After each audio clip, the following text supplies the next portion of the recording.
আওয়ামী লীগ ভারতের একটি রাজনৈতিক দল বলে মন্তব্য করেছেন গণ অধিকার পরিষদের একাংশের সভাপতি ও ঢাকা বিশ্ববিদ্যালয়ের সাবেক ভিপি নুরুল হক নূর।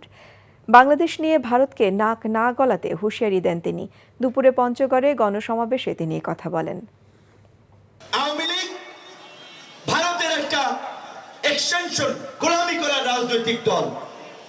এই জুলাইয়ের গণ অভ্যুত্থানে শুধুমাত্র আওয়ামী ফ্যাসিবাদের পতন ঘটায় এই দেশের জনগণ, এই দেশে ভারতীয় আগ্রাসন এবং আধিপত্যবাদকে উচ্ছেদ করেছে। কাজী এই 24-এর গণ অভ্যুত্থান পরবর্তী বাংলাদেশে আওয়ামী লীগের ঠিকানা হবে না।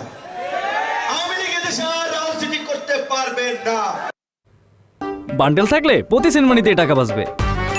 বিকাশ সেনমানি বান্ডেল কিনে জিতুন প্রতি লেনদেনে।